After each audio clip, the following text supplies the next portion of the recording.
This podcast is not affiliated or endorsed by anyone at Zaum Studio or anyone involved in the creation of Disco Elysium. Three Detectives in a Trench Coat contains spoilers for Disco Elysium: The Final Cut. If you have not played the game, proceed with caution. Disco Elysium is a game about sex, drugs, and disco, and politics, and violence, and drugs, and sometimes those drugs are used by children, and sometimes the violence is aimed at children, and generally is a game for 18s or over. Proceed with caution, as we will be discussing themes within the game. This episode was recorded on the 15th of December 2022. We present Didn't Busted Slap. Chess is fundamentally evil, that's all I'm going to say. Chess is fundamental. No, well, I disagree. I like you, probably. Well, you are the. I just want to say that you're probably the most accomplished chess player out of the three of us. Oh God, I'm terrible at chess. And you didn't say unequivocally no just then. You disagree, certainly, but you were like, no, well. I feel like if you vehemently disagree with something like that, you're about to argue that it's a fundamental good. And I don't think this pastime is a fundamental good. I think it's a fun pastime. Well, I think it's a fundamental evil. I think this is the most in-game vibe we've ever started an episode. Talking about whether or not chess is fundamentally good or bad. It's fundamentally neutral. It's a board game. I'm proud of us. Like look at us. We're growing. We're easing into this podcast oeuvre. Yeah, I mean, it makes sense because all of us are so new to podcasting. That ancient beings at this point. It's just like, come on, guys. Hey, audience, please be patient as we get used to the idea of this whole microphones into computers thingy going on. Is this thing on? Is this thing on? Hold on. Is this? Hello? Am I broadcasting? We've been recording for nearly 2 minutes and nobody's brought up Thunderbirds yet. I'm very pleased. Oh no! Oh no! Oh, I got into a singing contest with a friend of mine recently. What? Not like a contest, but like a. How does that happen? How do you get into a singing contest with someone? I think it started with, didn't busted slap. I think that was the opening premise. Oh, I see. I've just made the connection in my head. Okay, yeah, no, very good, very good. So eventually, you roll around to "Don't be mad, please stop the hating, just beware that they'll be waiting. Friends we had are ever changing. Yo, now the lid's about to blow because the Thunderbirds are go." Yeah. Okay.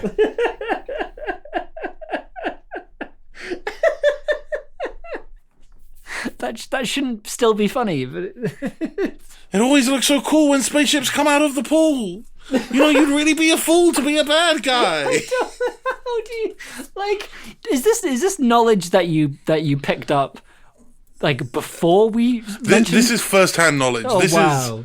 This is I watched the Thunderbirds film on loop. This is I listened to the Thunderbirds soundtrack on loop. This is presumably somewhere in your past, not just this year.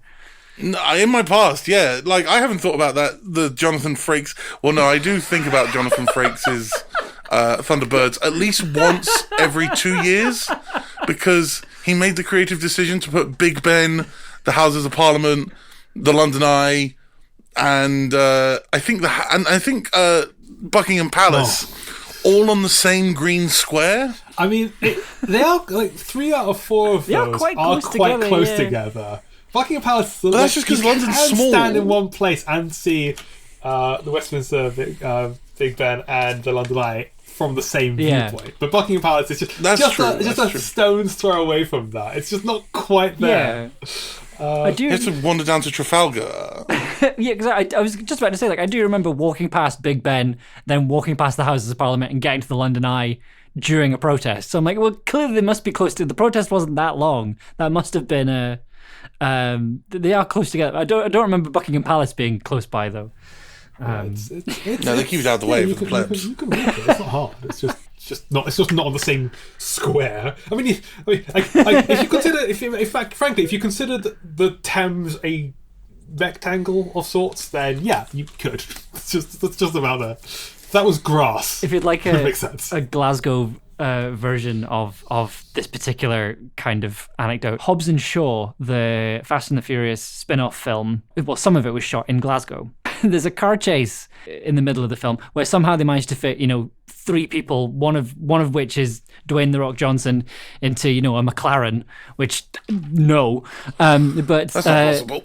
yeah. So they're doing, it's meant to be London, right? So they're driving through London, top speed. They drive past a Greggs, so immediately you're like, oh, I'm questioning this. There's no Greggs in London. That's a Pret. I was going to say I've never found a Greggs in London.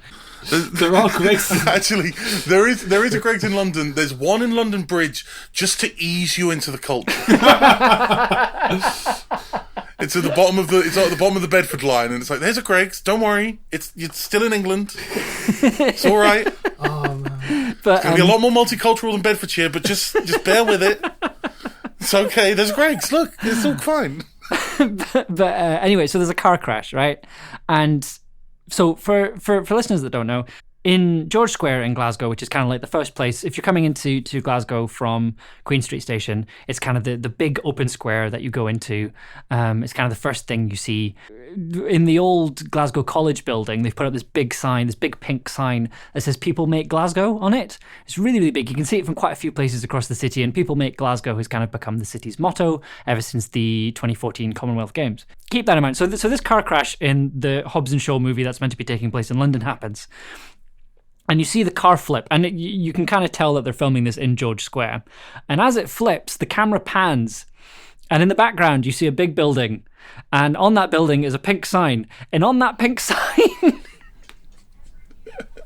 are the words, does it say? for like a microsecond, are the words "People Make Glasgow." Okay. Which I thought for a moment they might have tried to edit it out in. Nope. Oh no. Oh no! I think if you Margaret. didn't know it was there, you wouldn't see it. But I think because I noticed, because I realized it was George Square, and I saw like the big pink sign, I sort of thought, oh no, and then it just appeared, and it was like, amazing, top work. I did have a completely different tangent about which was on the subject of the first tangent, which was about the music competition and Thunderbirds. Which was Oh yeah, I forgot about it. Sorry, yeah, sing off. and this might put us into the more disco mindset. Do you guys have a favourite song about a sex worker? Because for me, it's split between Lady Marmalade and Lola. I was going to say, I'm not sure if Lola is a sex worker or just somebody he meets in a bar, but that's a good one. Oh, that's true. It's a good song. Maybe I'm making Oh, assumptions. no, I mean, I can't remember. Oh no, I got cancelled in the intro. I got a video game and an outro to do still. Actually, I would say "No Diggity" is my favorite song about sex worker. I mean, if you're gonna Really though? I mean, it's a great song. But like, really though? It's a great song, and I prefer it to Lola as a song. But do you prefer it to Lady Marmalade? I think Lady so. Marmalade is I mean, "No Diggity" slaps. So. So does Lady Marmalade, but yeah, I really like the song "No Diggity." Do like the way she works it. I would like to just offer "Roxanne" by the Police and just putting it on the Oh, of table course. before the listeners tell us about it. I think that's just. What's your favourite song about sex worker? Leave it in the comments. Is leave it in the comments. is it Thunderbirds Are Go? I mean, they sold out. I don't know if it's sex work, but they. Sorry, I'm laughing at my own joke. I'm sorry. Although my favourite song about selling out is probably "Sell Out" by Real Big Fish. Okay, yeah. No, it's- I mean, favourite song about selling out moves like Jagger? Well, that's a not song sure where they that's sell about- out. Yeah, I'm not sure that's Yeah. about selling. That's a very prescient point, though. It's very good. I gotta say, I wrote an article when I was in my first year of uni about the Cher Lloyd album. Because basically the music section of the Rabbit, which was the the Essex publication, would get advanced copies of stuff, and I just had this I was wanting to write, so I was like, all right, just send me whatever. And so I got an early copy of the Robin Thicke album, an early copy of this Cher Lloyd album, which I think was called Sticks and Stones or something like this. I remember getting to Swagger Jagger, and I don't know why, but what's the song that goes? Darling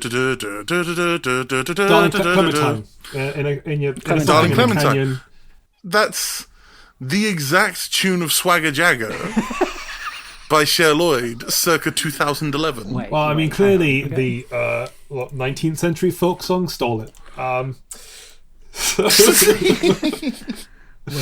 I said you were the early Swagger 20th, not sure. Jagger. Specifically the chorus. Cher Because the first Lloyd. bit is it Cher Lloyd? I really hope it's Cher. Yeah, it is Cher Yeah, Lloyd. Swagger Jagger. Sorry, I'm listening now. Are we going to get some IP Listening. like clearance? To Oh, it play is. It absolutely is. So we're talking about. Yeah, no, I music can't which listen to that has- anymore. But you're absolutely right. Yeah. Okay. Okay. Welcome to the show. Three detectives in a trench coat. Three detectives in a trench coat.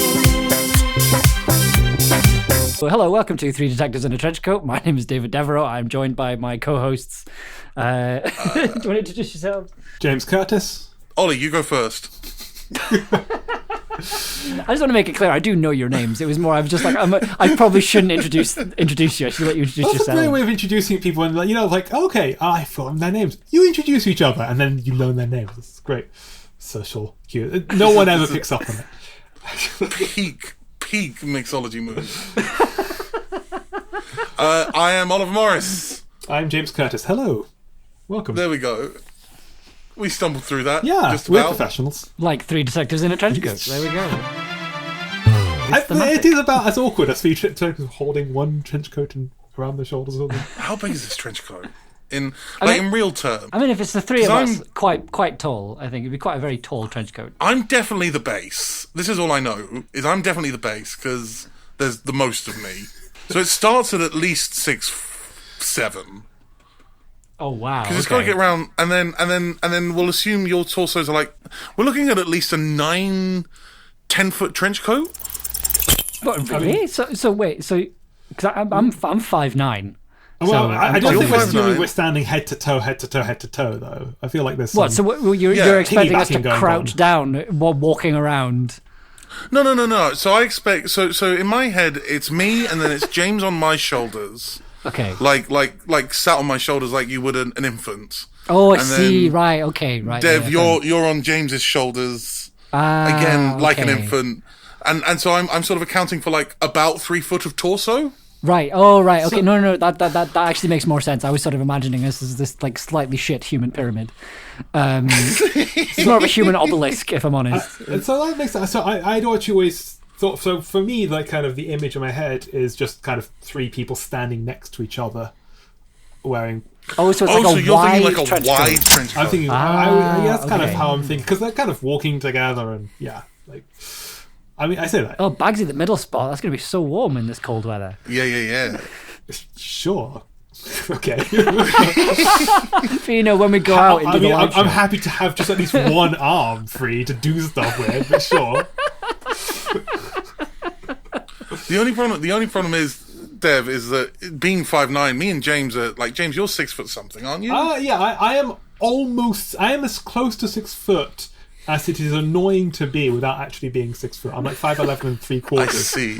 Like, so that if I ever said I was 6 no. foot, people who cared would be like, no, you're not. And I'd be like, yeah, I'm not. But I'm not sufficiently under 6 foot to make a difference, I don't think. So would it not make more sense for me to go in the middle, because then it sort of slumps off my shoulders onto the two slightly shorter people, Yes, that does actually make more sense. and then I can do rude hand gestures underneath the coat, and no one can see me. Anyway, welcome to the show. I mean, you guys. Hello, yes. Hey, This is a wait, show wait, about we- Disco we- Elysium. We managed to do a tangent that was actually related to the show. Oh, that's fair. We managed to- I think if we start there, then it means that, you know, like we can come back to the Chess Thunderbirds Our Go favorite song about a sex worker thing. We can come back to that. Save something for the Patreon.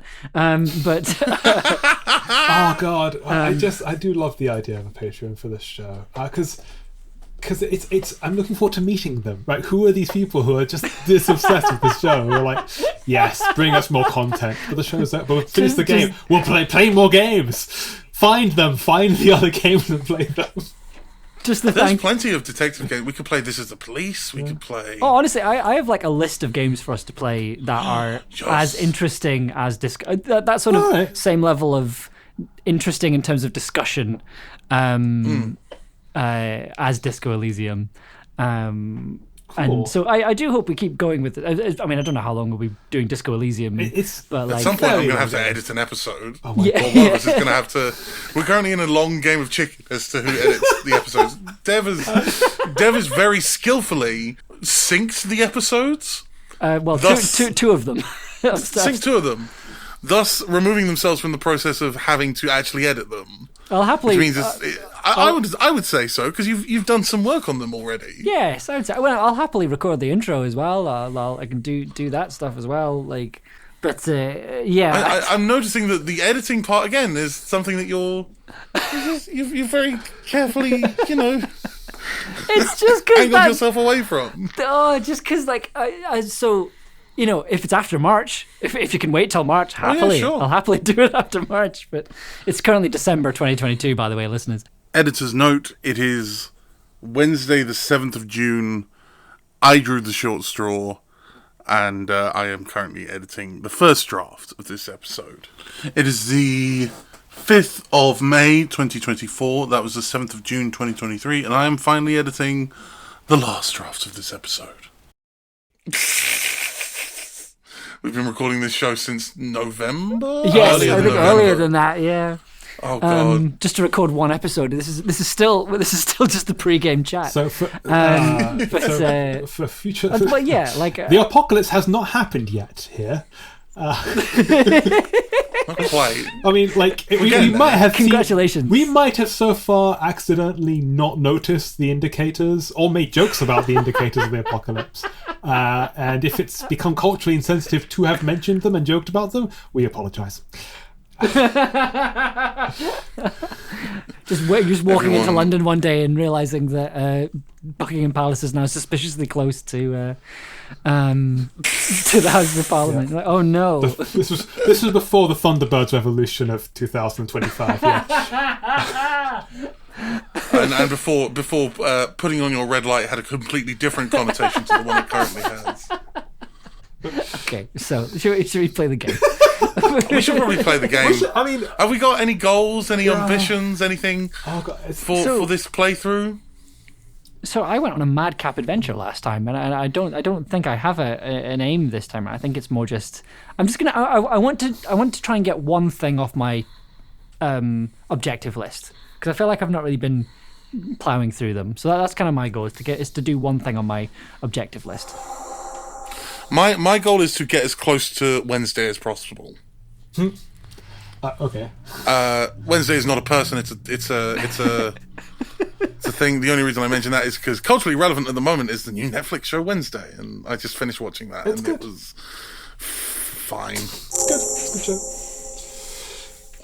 I rated each episode by how much of it I slept through.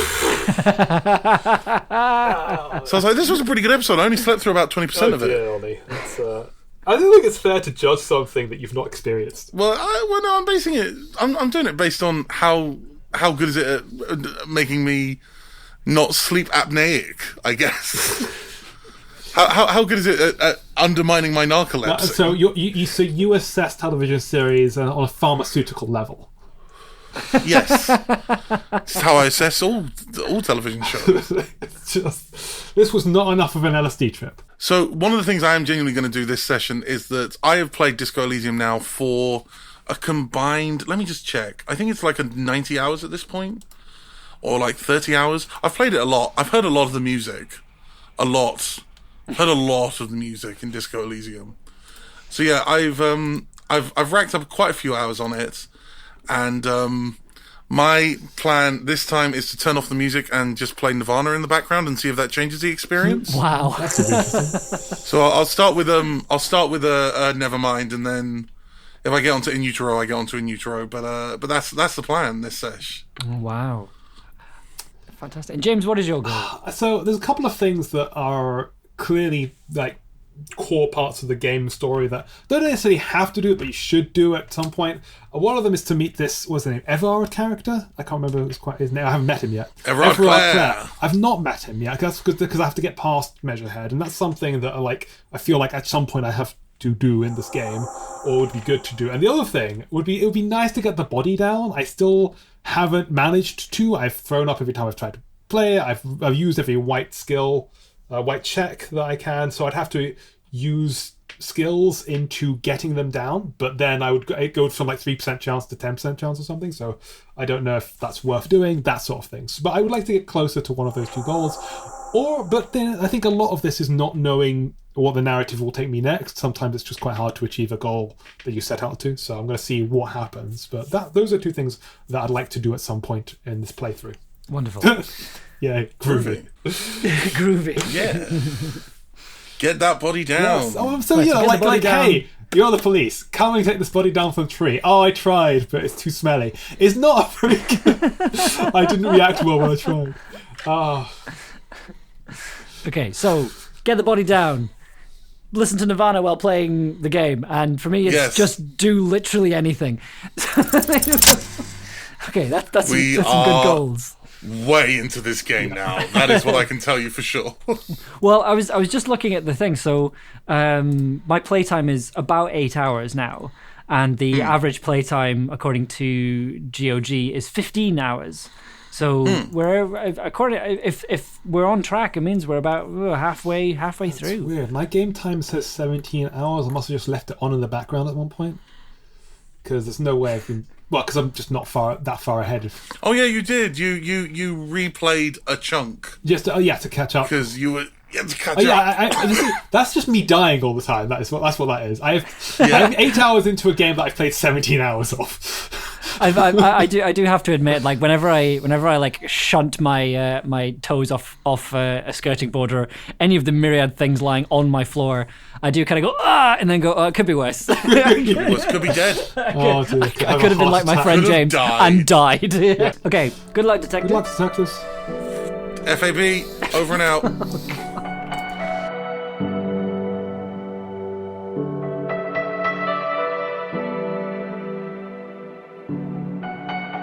Hello, it's me, Oliver Morris, the tallest and therefore most cunning of the three detectives.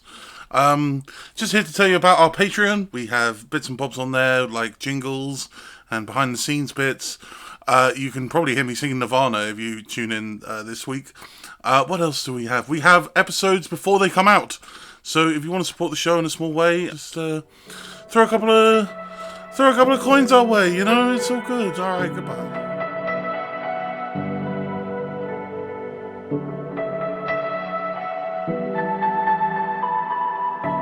Hello. Got some bread. I've been cooking bread this whole time. Oh wow! You've been cooking bread, as in toasting it, or like making bread? I bought a bread machine like 6 months ago, and I've used it 4 times. Oh, incredible! And every time I use it, I'm like, I've got to use this more. No. That's like an exponential curve, surely. It's just going to get to a point where you can't make bread any faster. Well, each time I use it, I say I'm gonna make more bread, and then I don't. Yeah, This is how I keep it manageable. Just eating a load of bread. If you've eaten bread, the last thing you want is to eat more bread, I guess. I don't know. Depends on the bread, I suppose. Maybe with like bread. Ah, yes. But fresh bread. Oh, yeah. Oh, man. There was, I remember, a recipe for, like, a Victorian recipe for something like toast sandwiches or something. Oh, yes. That was like a meal you would have to have if there was nothing but bread. Scientifically the cheapest meal. So here's the thing about my post Disco Elysium play session. I actually did a lot of police detective work and actually did a lot of plot stuff in capital letters. So there's a very small amount of stuff I can actually talk about without spoilers. So Well, let's see. Did you do the jam mystery? Yes. I have not. Okay. There's a jam mystery. Have you spoken to the Hardy Boys? I have. I've spoken to the Hardy Boys once. Have you spoken to the disco dancer? No. No. Okay. All right. So I'm ahead of you two. and I'm ahead of. So my session I did amazingly because I discovered what I cracked the case of the drug network. I then went over and got a bunch of information from Joyce. Yeah, I did that as well. Used that information to intimidate the Hardy Boys, and then got the information I needed from the Hardy Boys to go talk to the disco dancer. Right, so you're slightly ahead of me because that was basically my session. So I stopped just after speaking to Joyce. So I think we're on the same path, just you're slightly ahead of me. I did also find flip-up glasses, and oh my god, I'm so happy about the flip-up glasses. Yes! Yeah, I think Excellent. the only... In that case, James, you tell us about your session. Sure. So I had what I thought was a productive session. I got to the point where I think I could have taken the body down, but I failed a savoir-faire check on learning more about the body before doing that, and so I decided I didn't choose the option. I wanted to be able to have that check again. But I managed to at least inspect the body, which finally, because it's been a while, because I didn't realize, so I tried, and then I failed, and then there was like an internalized this conceptualization thing, and of like, you know, well, I can't remember what it's called now, but it just basically gives you a massive benefit last time, and so I was finally able to inspect the body, and that was really good. The and I also volumetric shit compressor. That's the one. Yeah, I internalized that, and I imagine that's what you're supposed to go through. And I think that's one of the interesting things about having this conversation with you interact is like knowing that would make me throw up. I didn't do it earlier, and then I just tried it anyway, and I did throw up, and then I got through it, and like, oh, that's part of the story. Okay, cool. So it's interesting. A very different narrative journey. It has one of my favorite lines in that bit, which is, "I don't want to be a detective anymore." And Kim just says, "Okay, good, you've said it. Get your shit together." Yeah. I don't think there was anything that you could do without him saying that. Yeah. Oh man, Kim... I really hated that because it felt like kind of late into the story for me to suddenly have this interaction with Kim of like, I don't want to be a detective, and I was like, no, I've managed to deck this detective into the position where he wants to be a detective again. I'm quite excited about this. I am an art cop. Hear me roar. And the other thing I did, I managed to get my coat and jump into the harbour. Hooray! And it only took you how many points? Oh God. No, I managed to talk to Kuno, and yeah, I think I did put a point in there, but I failed, and then I talked to Kuno, and then I tried again, and that made it much easier apparently. So nice. That was really good. Yeah, I know. See, Kuno's useful. He's the third detective. Yeah, we're the three detectives. We're the three. Okay, so tag yourself. Who's Harry? Who's Kim? Who's Kuno? Okay, I'm Kuno. I think that's fairly obvious. Maybe. I don't know. Are we talking about like in-game performance, or are we talking about? Oh, in real life or?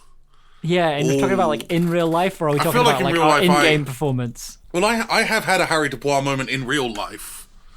So not narcotic related. Well, fairly narcotic related, but like not derealization, I guess. I've had one of those. So I guess I could be Harry. I just like the idea that it's like, fuck, does Kuno care? I feel like that's more my energy. I feel like only because you've played this game before, you know about the universe, whereas Kuno and this detective character don't know what's going on. There is an element to which you are Kim, but a little bit, yeah. That's only kind of playing at a meta level. Because Dev and I are kind of exploring, like trying to figure out what's going on in this world. Dev actually making some progress. He's a bit more like the detective character, which would leave me to be Kuno. I guess on the other hand, like Kuno, like to play around with it, because in terms of our playthrough, like Kuno's like just having fun and figuring out what to work without carrying the repercussions, which is kind of what you're doing, Ollie. So yes, that was my point. Yeah. So there's that spin on it as well. Oh dear. I like to think of myself as a Kim. Yeah, I think everyone's aiming for Kim, but is hitting Harry. You know, like it's that kind of. One wants to be Kim and hits Harry, yeah. Yeah. Kim's cool and suave. I bet Kim has a really nice home life.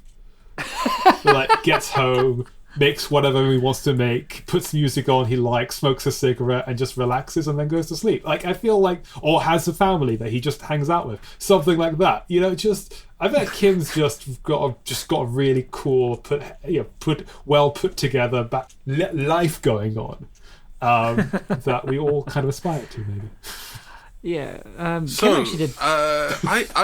Kim is so. Yes, I have so much to say about Kim, but there are so many secrets. Yes. Yes, I'm aware. So you met Martin Martinez, Dev. Yes. Yeah. Well, sort of. Or the man who's smoking on the balcony. The man smoking on the balcony. Yeah. So I managed to. So, without giving too much away, basically, I found a key to their building, managed to find their apartment, and they weren't in, despite the fact that I watched them go in. You know what? Never mind. And I have to go back and visit them later on. But basically, what happened was I was kind of this kind of links to something else that happened. So I put a couple of skill points into my Shivers skill, and the Shivers skill makes the game so much more interesting.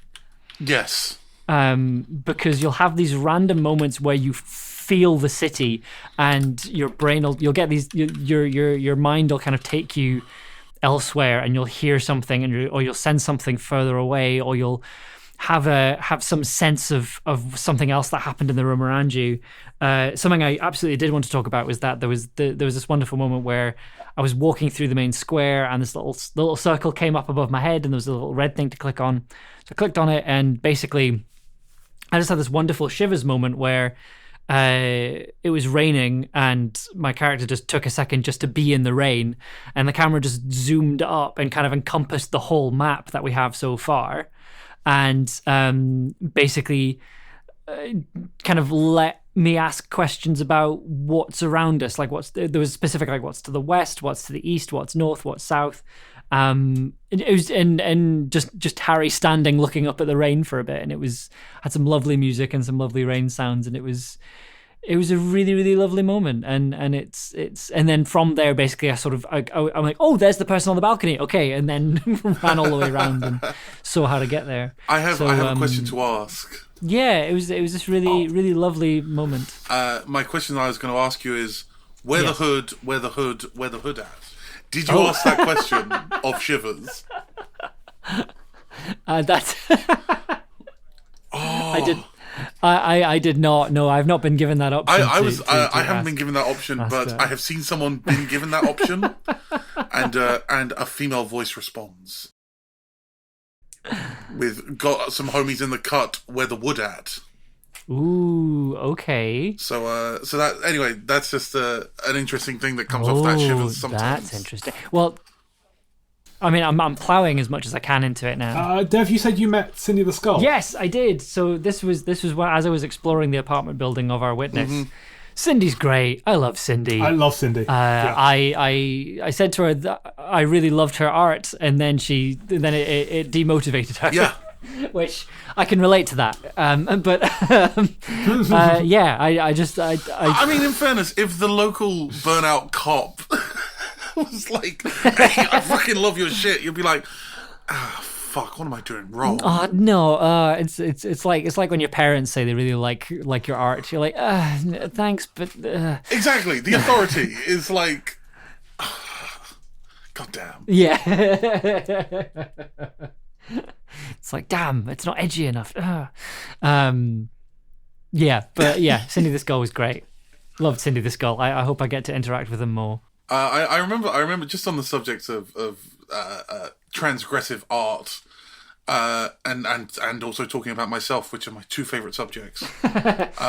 When we were making Kane and Fields season 1, we thought it would be a very transgressive thing to have a joint rolled live on camera. Or live on, record, as it were. Oh, okay. And we did that, and there's a wonderful moment in the 5th episode where you can hear it being rolled, and then you just hear the sound of a passing police car, and it's just a silent moment before the joint continues to get rolled.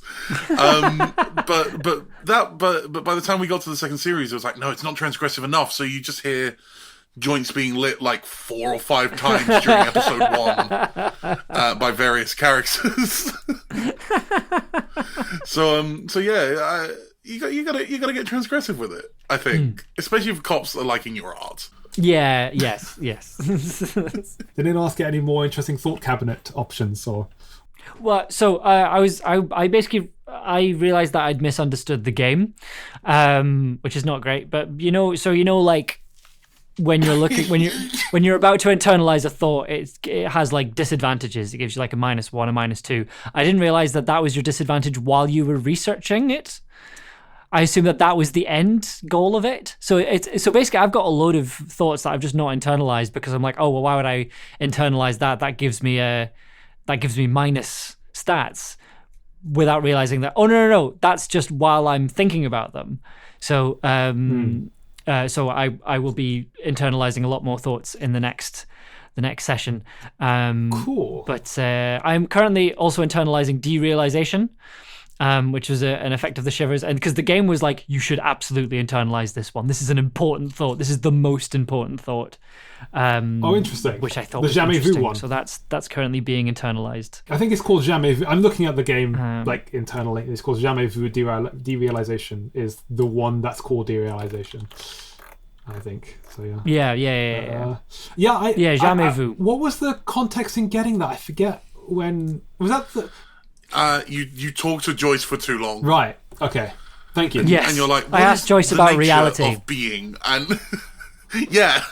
I guess if there's no temporary research, I guess if there's no, I mean, you have to put in skill points. I've now got 5 thoughts because I want to put my skill points into these thought cabinets rather than just kind of like, I failed, I'll have another go, which I don't love. I'd much prefer the idea of making myself a complex theoretical character. But the problem, of course, with that, in terms of game mechanics, is that most of these benefits seems to be, you can now study this thing, put even more skill points into this thing. Whereas what I'm doing is like, I want more opportunities to do this. When you fill out your thought cabinet, it becomes very useful late game. Oh, good. That's convenient, because that's my goal. My goal, not only a goal, but something I'm really enjoying is like finding out more about this kind of internal world that this person has, this character has, and that's what the thought cabinet really is doing, and I'm really enjoying it. Although I don't understand some of it. Maybe could you explain the Kingdom of Conscience? Conscience? Like, I feel like Kingdom of Conscience. Like it will be exactly as it is now. Oh yeah, that's a moralist. Yeah, thought. it's like, is that? It's hard to tell what like what that's trying to like get across. Maybe I'm just being slow with it, but it's like it's encouraging moralism, but like so the equivalent is like Masdovian socioeconomics, or make big money fast, or whatever the ultra-liberal libertarian one is. So there's nothing. I think it just sort of promotes it. I mean, I know you can. I read an amazing review of somebody who got prompted with the fascist thought. Oh boy. And he said, I don't want to be a fascist. And he said, well, perhaps you'd prefer traditionalist. And he literally uninstalled the game. Because he just couldn't take the mirror. I am very proud of the achievement I got in the last game of being the world's most laughable centrist, defend the political center 7 times. Like, I do think it is like they are so frequently posed as opposing views with like somewhat centralized ideas, and you have to really tease out what's meaning is to get somewhere between, between all capitalists is evil and so capitalist is evil and down with this communist scum. I'm like, no, somewhere in between. So yeah, it's like, but I can absolutely see someone being like, because the game does absolutely want like tease you towards this path, like the lights in the Lord of the Rings, don't follow the lights kind of moment. Yeah. Like it took me. I had 97% conceptualization against Measurehead. All I have to do is internalize his racist views. I'm like, I don't want to do it. That's not the way I want to make this character. Oh, so this means you've also chatted to Claire now. Everard. No, it didn't take it. I had a 100% chance of getting through the gate, but I refused to take this character down the racist direction. I must be another way. Fair enough. But you got your coach, so that means you jumped. I've got my coat. I think I'm on my way there. Because I'm. Oh, so that was like the last thing you did. That was the last thing I did was get my coat and run around. But I got stuck there for a while, and then honestly, to be honest, I just literally googled like stuck in Port Harbour how, and I was like, oh, this way. It's not obvious. Oh, right, yeah. So I just did take a quick Google of like the geography of the game. Yeah. It is a bit fiddly. It was just a bit fiddly, but it wasn't. It was like something that looked like a closed gate, but it was actually a pathway. So it was just. I don't feel particularly bad about googling that. Okay. That was just me visually not sensing what the game was trying to tell me. Yeah. So I think I'm about to finally get around that, which is good because I didn't want to have to fight Measurehead. not with my deeply intellectual and motor-based constructs I've developed for this character. I am yet to talk to Measurehead. I like how we both of James, how both of us decided we would rather risk our lives jumping off a building than than listen to this racist anymore. Well, I think Kim just takes things so personally. So now, like Kim's not getting. Yeah. I'm just lying for the sake of knowing this, and like I don't want to upset my relationship with my best friend Kim. So. Yes, that was me as well. So now that we've all kind of got to the point where we have surpassed Measurehead in some way, shape, or form. Yes. I can now reveal the first time I played through the game, I internalized the racism. Okay. I internalized the racism, and it's really weird because the first thing it says in the top number one thing is, okay, so you've done your research now, and as far as you can tell, the differences between races seems to be mostly aesthetic. Okay. And it's like, and you read it and you're like, oh, all right, cool. That seems fairly benign. But then it opens up for the rest of the game, the racism fucking option.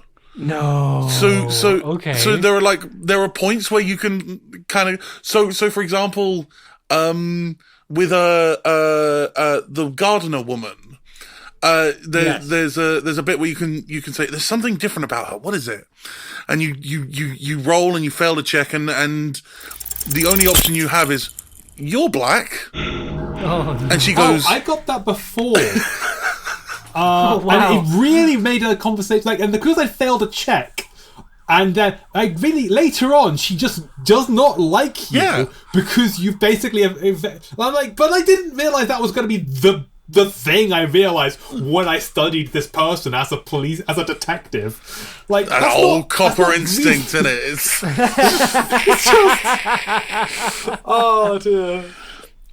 Oh. And and later on in the game, you are able to, verbally abuse Kim.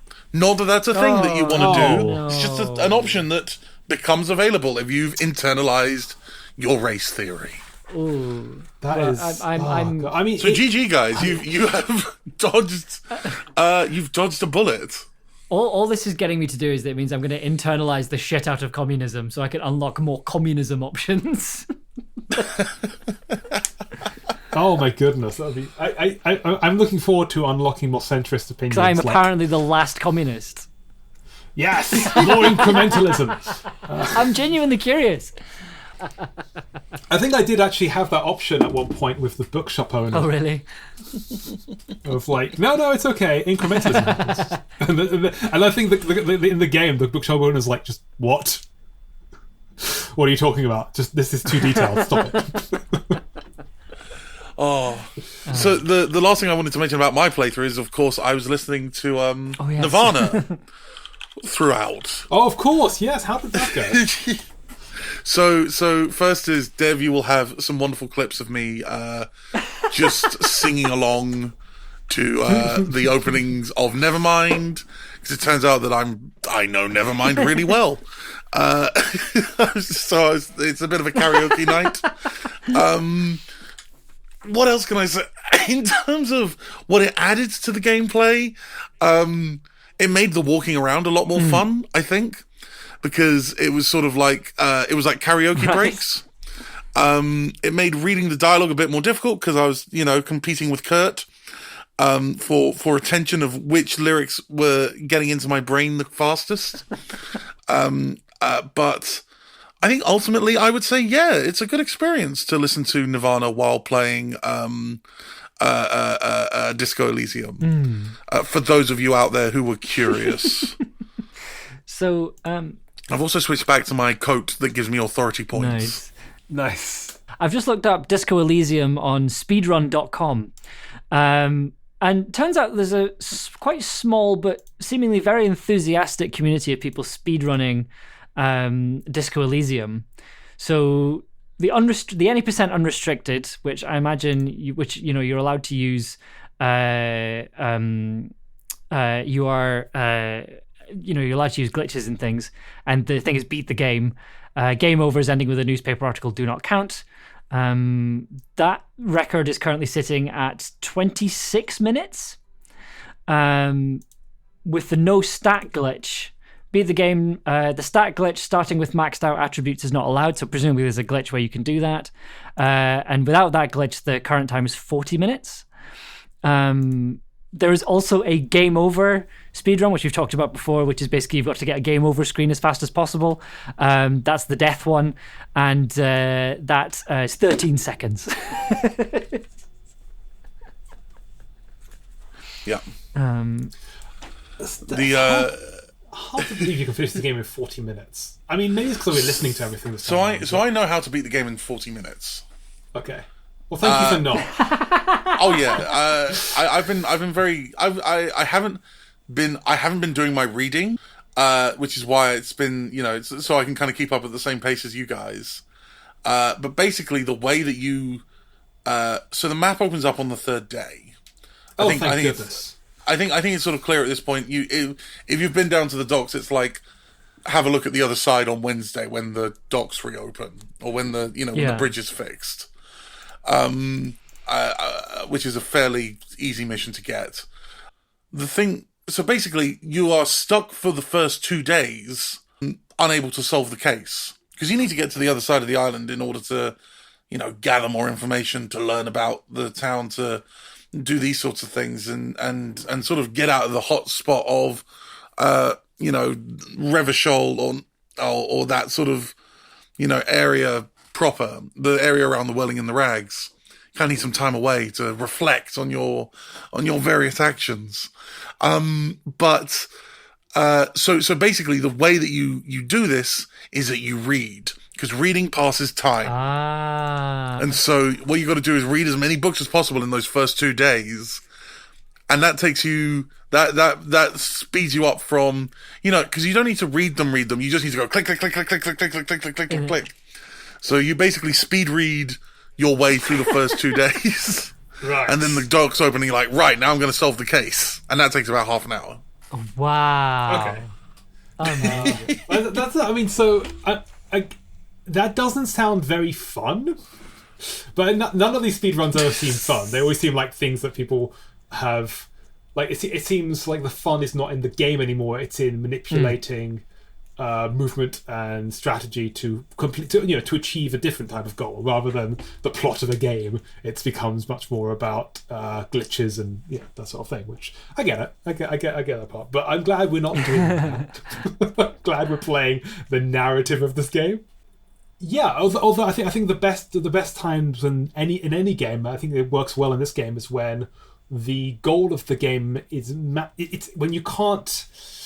When metagaming doesn't work, where we're trying to put, like, say, for example, Dev's point about the thought, internalizing thoughts, right? Like that should be a way to be able to play the, because that's an option in the game. That should be a way to play the game. And I like, Ollie, that what you said, that like at the end of the game, it's good that you've done that, which means that there's no way to think, oh well, I'm not like, unless you accidentally misunderstand the game.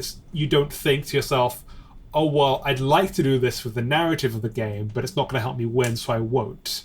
Like, I like that this game gives you a lot of options of how to play it, but they're all ways of winning the game, and so you can kind of explore the story in lots of different ways based on how you want to develop your character, and I think that's really fun, and adds to the fun element of this game. Dev, you were saying. Yes, well, I mean, question for Ollie, me. like if you want to do your speed runs, there are currently only 2 people on the no stat glitch run on the leaderboard right now. One is 40 minutes 44 seconds, and the other is 1 hour and 2 minutes and a second. So there are not many gosh. there are not many people. Well, I'd have to watch some strats. Is there a guide? Let's have a look. I don't want to. Fair enough.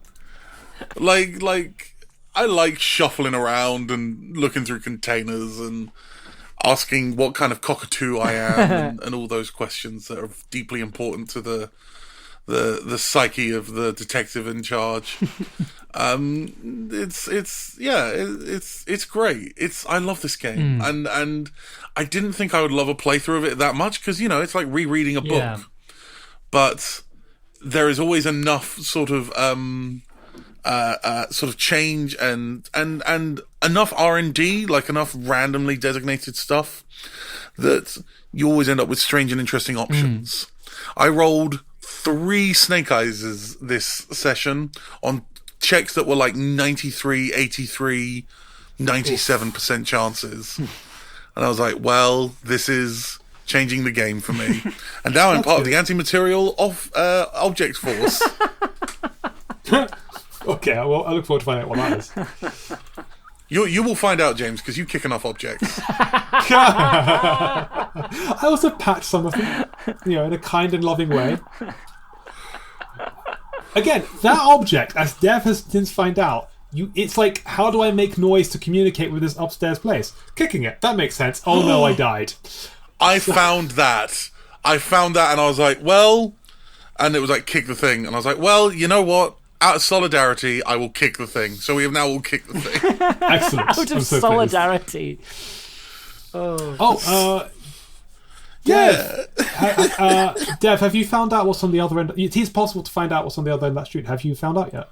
Oh, I've not found that out yet. No. Okay. Yeah. That's I don't know. Something to discover. Wonderful. Well, I think that's everything. Any final thoughts, gentlemen, and those in between, and those off the scale altogether? Yeah. In addition to the main quest, I found a wedding photo of Rene, I think he's one of the old men playing Boule. And I said I took the photo, and Kim was like, "Why?" I was like, "I want to ask Rene about it." And Kim was like, "You have a real interest in that man," and I genuinely do as a player. So yes, so in addition to these main quest ideas of getting person down from tree and meeting Everard, which I did get closer to, I'm looking forward to finding out about that backstory or getting shouted at for taking a person's wedding photo. Either way, Don't you take it from their booth? yeah, I didn't pick up on that until after I'd done it. I thought it might be take to pick up, but oh well, let's find out. I just love it. It's like, hey, what do you think of this? He's like, oh, what? This thing you got off my desk. Yeah, So, yeah, what about it? But he's a really charming old man, admittedly with problematic ideas, but yeah, really charming old man. Oh, which charming old men don't have problematic ideas? This is fair. It is one of the identities of the thing. Society progresses, and it's very hard to keep up. And so, the older you get, the harder it is to have the same ideals as the society you're in. I think the last couple of times I've done a lot of stuff around the main quest, whereas today it was just like I kind of went in with a determination of like, right, I will get some stuff off my list, and that ended up being big main plot stuff and learning a lot about the world. And part of that was down to actually kind of interacting with the game's main story, but then also like having that shiver skill up, and I feel a lot more kind of connected to the game world now. Like I know roughly where it is in terms of like the planet that it's on, and things as well. And I just love this game. I love it very, very much. I'm excited to see where it goes. It is I find it interesting that we are. I don't know, Ollie, but Dev and I, you and I do seem to. I also felt like much more connected with the game this time, and I do wonder if that's about what happens as you play the game and how interactive you feel with it over time, as much as it is about the amount of game, about what's happening in the game. Because we have definitively been playing for roughly the same amount of time, although with the exception of our game counting time, where apparently I've been playing for 20 hours. Well, my sort of final thoughts is that I found a gun. Three detectives in a trench coat. Three detectives in a trench coat. Thank you for listening to Three Detectives in a Trench Coat. The three detectives are James Curtis, Oliver Morris, and Amber Devereaux. The podcast is edited by Oliver Morris and Amber Devereaux with original music by Oliver Morris. To find out more about the detectives and some of their previous casework, check the show notes. Thank you for listening. Love you. Bye.